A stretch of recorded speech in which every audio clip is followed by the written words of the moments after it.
Hi guys, welcome back to Pink Code, and in this video we're going to be continuing our AP Computer Science series with a second tutorial on the Karel the Robot, and we're going to be doing some intro work here. So the Karel the Robot is basically a program with built-in classes that allow you to explore Java in a way that's a lot easier than Java in its natural form, but it allows you to be super creative at the same time.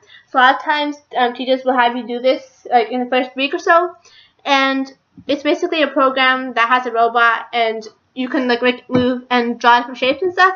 So all you have to do is type Karel the Robot download, and there's a lot of different links, and then you can download it for free and then open Eclipse, and there's you can watch my first video in the Java series here on Pink Code to find out how to download Eclipse and set up Java with the JDK if you don't already know how to.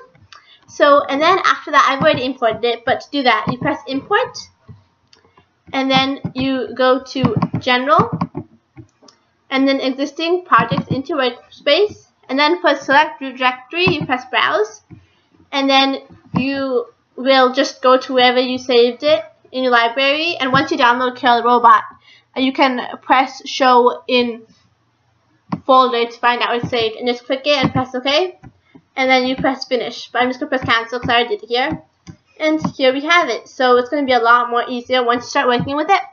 But I've imported the scanner, and I made a public class, and I'm just going to ignore this part right now, and you do not have to write implement directions or anything, but all you have to do instead of writing implement directions is you have to write directions.north whenever you're writing a direction. Okay, so to declare a new robot, you call the robot class, which is built into the Karel the Robot project. So write robot, the name of the robot, whatever you like.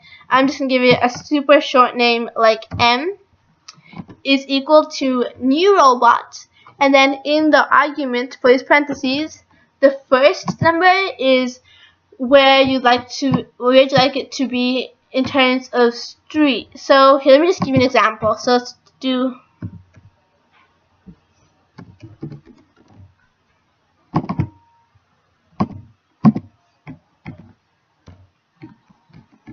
just run this.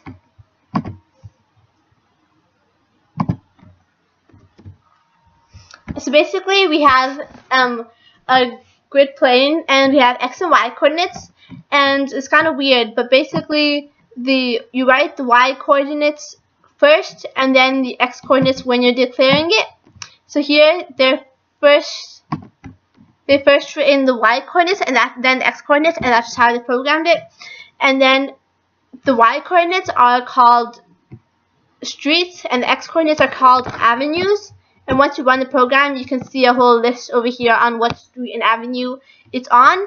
And then you put the direction north, south, east, or west. But if you did not have this implement directions already into the program, you'd write directions.north. And then right here, you put the number of beepers you want. And beepers, let me just show you what they are. They're basically like little dots that the robot drops. And they're just basically like your pen to help you draw shapes and stuff. So m.put beeper.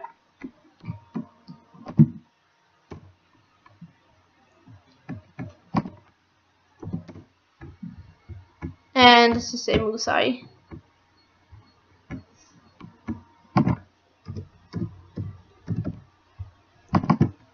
So this is really simple once you get the hang of it, and basically it just drops these little beepers around, and it'll tell you the number, will tell you how many there are in that pile, and they can be used basically to draw different shapes. And the number of beepers you have on one side is basically the how long the side will be. And you write, if you want a really big shape, you'd put a really big number here, but this number decreases as it goes on. And as you can see right here, it changes the street and avenue number, so it's changing the y coordinate here, and it's getting fewer beepers over time.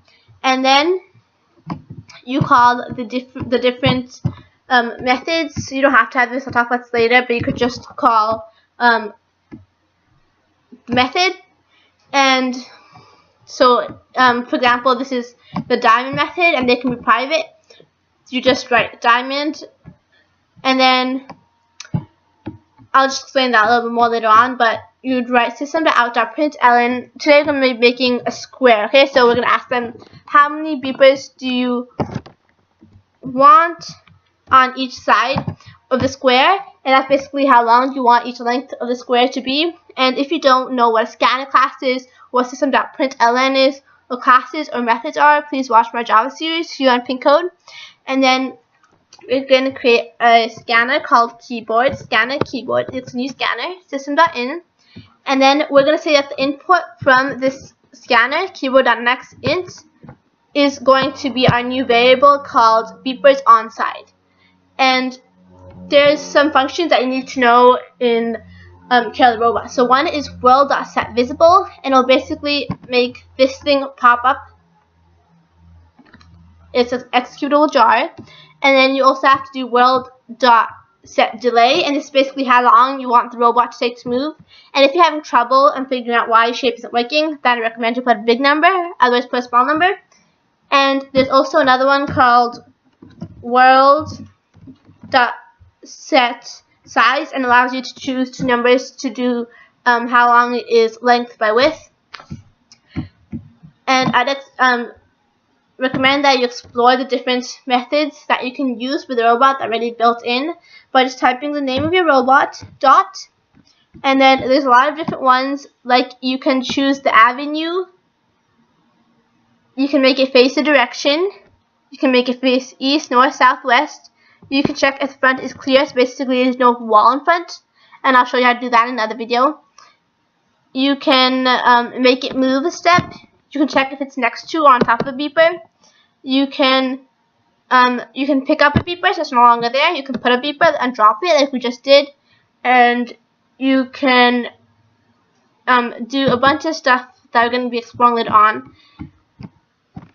So basically our method will be taking in beepers on side. So this is our input that you put in here, the parameters. So whatever they type in, that's into the user input.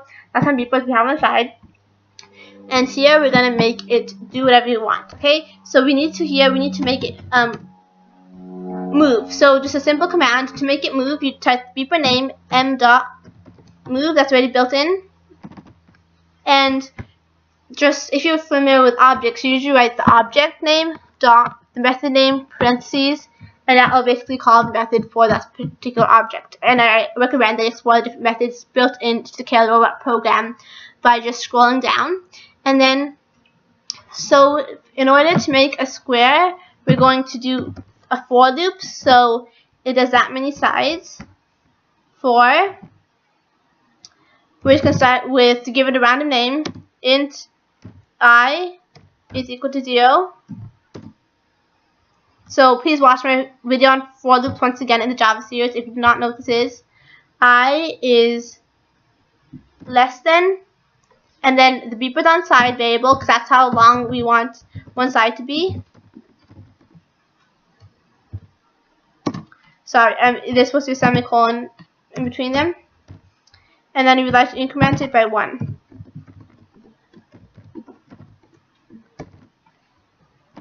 So for this, please, do this for me for those conditions. We're going to have the robot name arm.move for that many times, and m.put beeper. And make sure your starting position is correct right here. So, for example, let's go ahead and run this right now. Okay, so it's going to ask us how many beepers you want on your side. Let's say 5. And I'll run it. And as you can see, it's doing way too many. Well, what happened?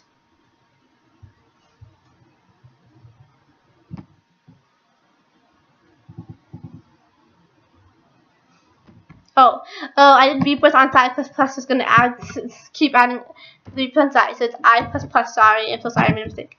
Okay, so let's run this. How many beepers on side? 5. And there you have it. We've got 5 beepers. Now in order to make a square, we needed to do this 4 times. And, okay, let's go ahead and watch that again. Okay, for it to do the next side, we'll need it to turn right. So basically, yeah, turn right, move 3, and then once it's done that, it's going to be facing this way. We're going to need to turn right again. And after that, we're going to need to turn right again and complete the square. And to turn right, there is no method to turn right. There's only m.turn left that's already built in, and you can make a turn right. But I'll show you how to make those later on. But for now, we're just going to be typing turn left 3 times, because if you think about it, that actually makes it turn right. For example, so it's right here. If it turns left, it's going to be facing that way. And then if we turn left again, it's going to be facing this way. And then turn left again, it's going to be facing that way, and we're facing right. So we're just going to write turn left 3 times. So after it's put speed, we're going to ask it to turn left 3 times. After doing the thing, so m.turn left. Just go ahead and copy paste that 3 times. Oops.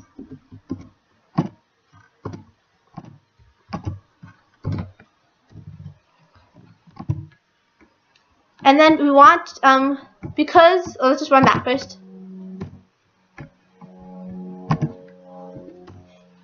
See, it's turning right, yay. I'll show you how to make a method to turn left later on. And all we have to do now is just put in another for loop to repeat it 4 times for each side. So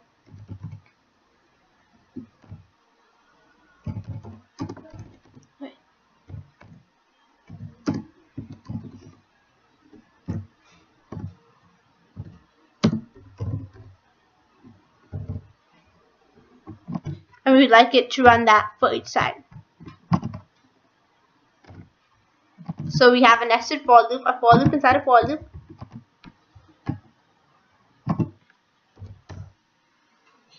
And there we have it. It made a square. So please subscribe, and I'll show you how to make different shapes later on. Thank you. Please subscribe.